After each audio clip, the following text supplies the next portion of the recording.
Information planned for later this year. Oh, it's 2022 then. While you're all waiting, however, oh, we're getting something. Zelda game will be coming to Nintendo Skyward Sword. Skyward Sword. Let's go. Please. It's Skyward Sword. It's HD remaster, baby. It's coming. It's here. Woo! Okay, now this that's it. I'm happy. This is all I needed. All I needed from Nintendo was one game to just make me happy, and they did it. So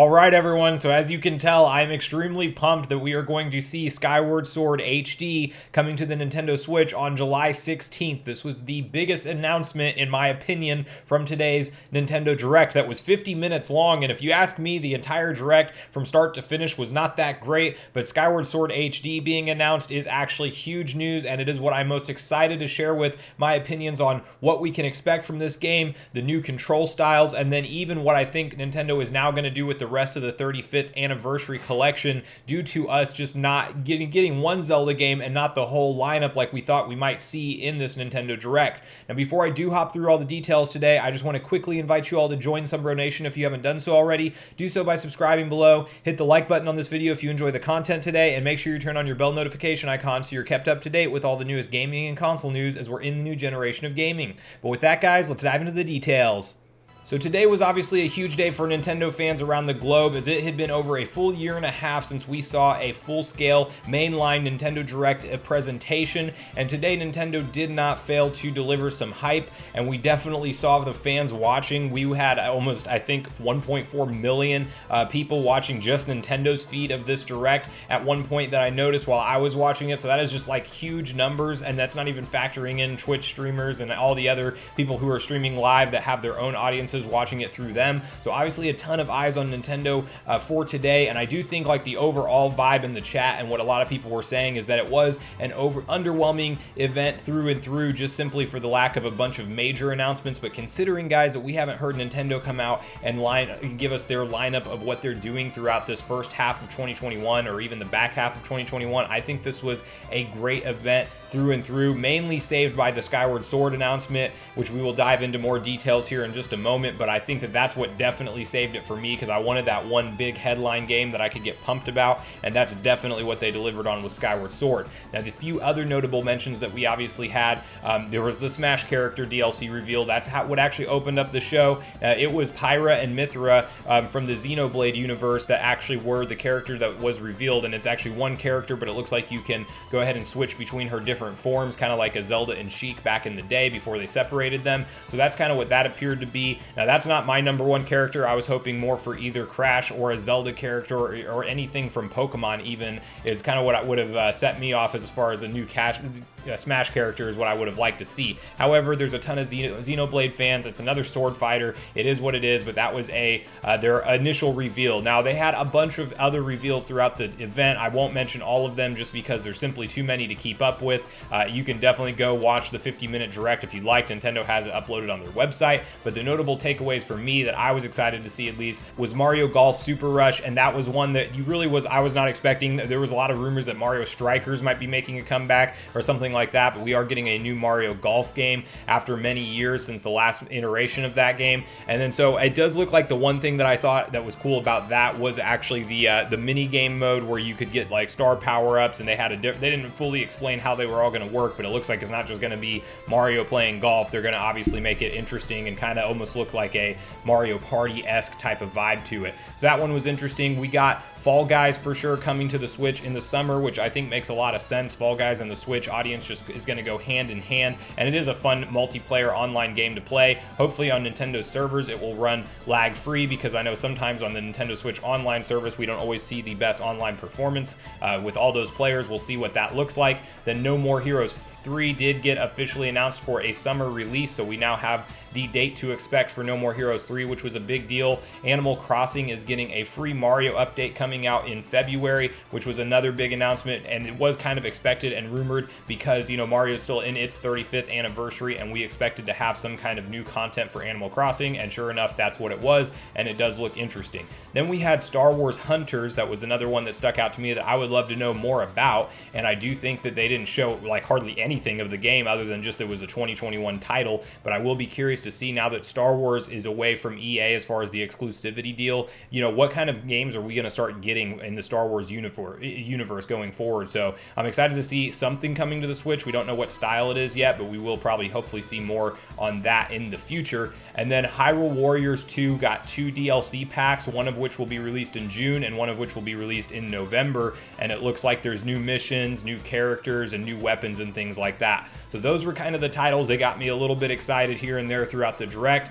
Then the moment of truth when Eiji Aonuma took the stage, and I thought he was going straight for a Breath of the Wild 2 update because he said fans were expecting a Breath of the Wild 2 update, and then he immediately informed us that he's sorry to regret that they do not have any new information to share on that, but they do plan to release new information in the year of 2021. So he did not say it's coming out in 2021. He said he's planning to release information in 2021. So that could either mean it's still going to be the holiday title of 2021, or I do think there's a higher probability in my mind of this getting pushed to early 2022, like a March release, kind of like what we saw for Breath of the Wild. I think it can go that direction if he's only stating that we're getting information and that they didn't have anything else ready to go as far as a new trailer or any kind of development update. So that's kind of the sad part as far as the news goes with Breath of the Wild. It's okay. I'd much rather have them take their time with it. We don't want a Cyberpunk on our hands, and I don't think Nintendo will do that to us anyway, but if we have to wait a little bit longer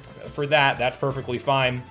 When he transitioned to say that while you're waiting, we have this to announce, immediately Skyward Sword is the title that popped into my head. It was the one that I kind of thought would be the most likely that we would see, and I was so pumped and thrilled to see Nintendo actually officially confirm this game's existence. There was numerous rumors over the course of time that this thing was in development, and due to an interview originally a couple years back, so they've definitely been working on this for a while, and you know, they went ahead and came out and actually said that interview was not credible, and that, you know, he didn't mean that Skyward Sword was in development. He just referenced it as kind of like an off-the-wall thing. You know, we typically see Nintendo cover their butts if something gets out there in the media that they don't want to, and they'll just straight up say, no, that's not true, and no, we're not working on that title, and that could very easily mean that they are working on that title, and that's definitely what we saw happen with Skyward Sword. So my big question about this game was, how are they going to handle the motion controls, seeing as it was released on the Wii, and the Wiimote and the Shield with the Wii Motion Plus attachment is actually how you needed to play this game in order to swing the sword in each particular direction as Link is progressing through this adventure. The whole gimmick is that the enemies and the bosses and the puzzles are all designed around which direction you need to swing to actually hit the enemy or to solve the puzzle or what have you. So I had a big question mark in my mind of like, what are we actually going to see Nintendo do to deliver this to be playable on something like a Switch Lite? Because I do think it obviously makes sense that they can do the Joy-Cons, which is what they do have the option for, but I was like, okay, that makes sense for the docked mode and playing on a TV. Now what happens in handheld mode? And then with the Switch Lite that doesn't actually come with Joy-Cons, what is that going to look like?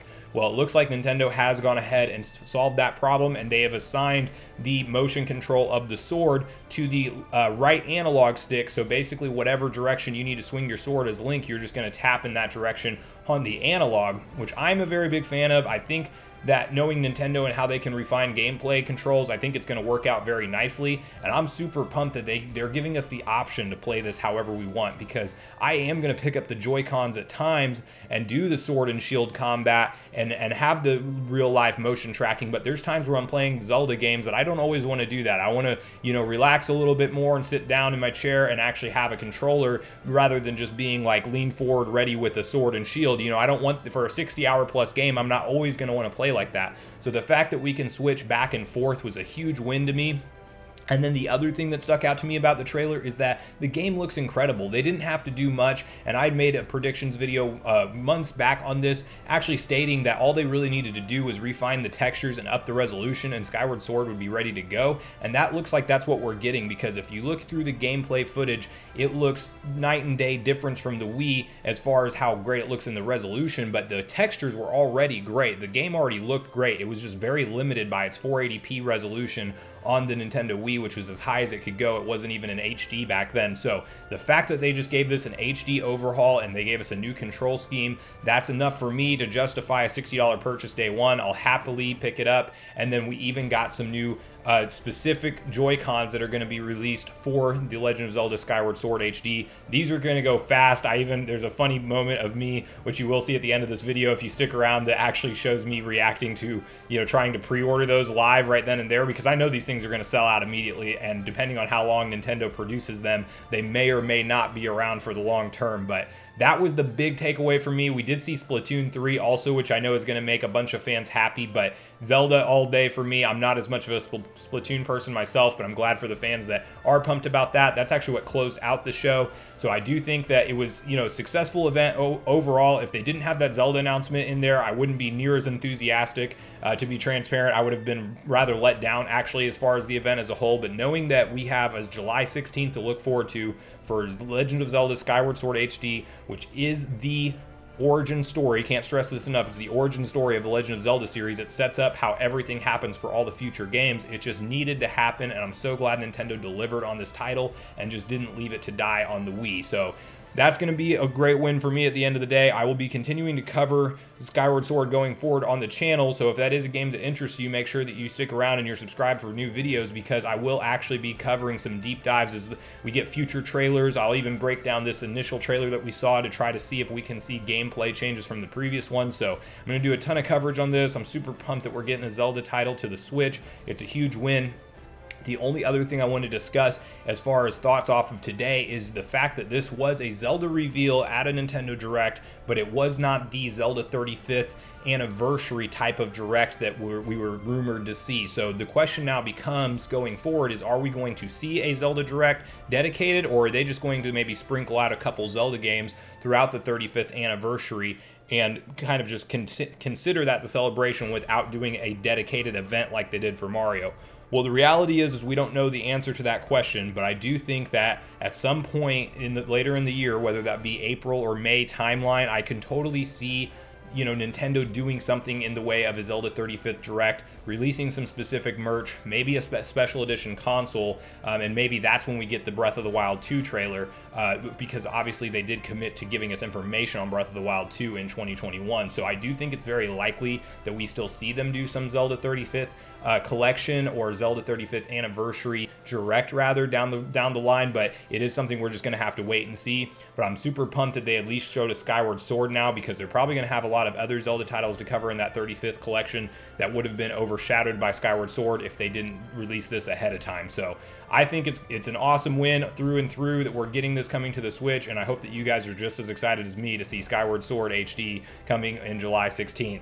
Thanks so much for watching the video today, everyone. I do truly appreciate you all sticking around until the end. I do at this point in the video want to invite you all to leave me a comment. Share with me your overall thoughts on the Nintendo Direct presentation today, and what was your overall score, maybe like a 1 through 5 as far as the event. I would only give it a 3 if it wasn't for the Zelda Skyward Sword. That's definitely what saved the event for me, but we did at least see some gameplay announcements and some exact dates for new games to come to the Switch, so I think it was a win through and through. But please share your guys' thoughts on which games you were most excited to see unveiled, what your rating was of the Nintendo Direct, and then also, if you're planning on picking up Skyward Sword day one, and if you're going to try to get the Joy-Con bundle that's going to be released alongside it or not.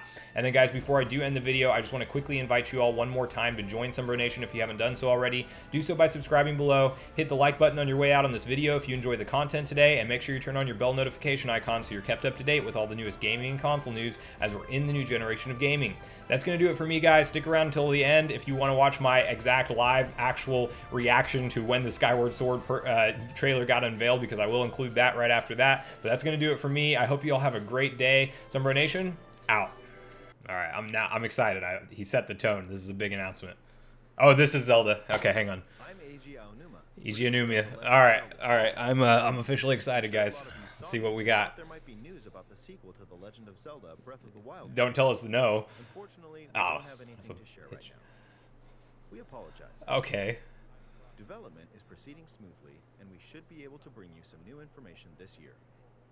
Information planned for later this year. Wait just a bit longer. Oh, it's 2022 then. While you're all waiting, however, oh, we're getting something. Zelda game will be coming to Nintendo. Skyward Sword. Let's go, please. It's Skyward Sword. It's HD remaster, baby. It's coming. It's here. Woo! Okay, now this that's it. I'm happy. This is all I needed. All I needed from Nintendo was one game to just make me happy, and they did it. So Breath of the Wild 2 news, I'm good. You guys can give me that whenever you're ready. I will happily play through Skyward Sword. Now let's see how are they gonna do the mechanics? All right. Oh, it looks beautiful. What a great. This is the origin story for The Legend of Zelda. Of course, it has to come to the Switch. Wow. Wow. Good job, Nintendo. I still have no clue how this combat is working. It looks like they just ditched the motion controls altogether. Because it didn't look like he was directing that sword at all. Very nicely done, Nintendo. I'm proud of you guys. Woo! What you've just seen is The Legend of Zelda Skyward Sword HD. Yes. The rumors were true. 2011 on the Wii console, and now it's coming to Nintendo. That's 10 years. 10-year anniversary for Skyward Sword. Zelda Skyward Sword featured a control scheme in Yep. which players would use the Wii Remote Plus controller as a sword and the Nunchuck controller as a shield. All right, let's hear how you guys are working this out. Power of the Nintendo Switch system, the controls here are smoother and even more intuitive. And we've recreated the controls for the sword and the shield here by having the player hold two Joy-Con. Okay, so they got Joy-Cons, but how are they doing it for... The Joy-Con controller in your right hand is the sword. Wow, so they are doing motion. Swing his sword in the game. How are they doing this for the Switch Lite? The Joy-Con controller in your left hand is the shield. By lifting the controller, you can raise the shield to block enemy This should be a lot better with Joy-Cons. I really wish we would see the option to play without the motion controls, though, because I know a lot of fans wanted that. These physical movements add a sense of urgency. Myself included, honestly. I would like to have the option. Sometimes I just want to hold a controller. We've also made it possible to play the game with button controls. There you go. Sure it can be played in handheld mode. Thank you, Nintendo. That's fantastic. After mulling over how to assign different gameplay elements to different buttons, we decided to apply the sword motions to tilting the right control stick. Tilting the right control stick. Okay. Yeah, I can see that working. Tilt the stick down when you want to swing the sword downward. Ah, yep. Swing to the right. Yeah, that's not that bad, honestly. I can see that working out okay. Just tilt the stick in the respective direction. I think I'm going to play like that. I mean, I was never too big of a fan of the motion controls, but the Wiimotes might come through and make it better. Something else. Oh. Can I pre-order those right now? I need to make sure that's not online. Those are selling out day one. The Legend of Zelda Skyward Sword, as the game depicting the earliest story in the Come Legend of on. Zelda timeline, details the events Pre-order, around the pre-order, creation of pre-order. the Master Sword itself. We hope that people who played the original game on Can't. Wii It's probably will coming play out it with for the first console time or and with the enjoy game. discovering the origins of the Legend of Zelda. Whew. Oh, I know I will. I'll pay $60. Let's go. The Legend of Zelda July 16th. That's huge. That's right around the corner. That's their summer title. That was in my predictions video. I wondered if that was what they were holding back. That's awesome. eShop. And the specially designed Joy-Con controllers will launch on the game's release date at your local retailer. Very nice. Many of you may already know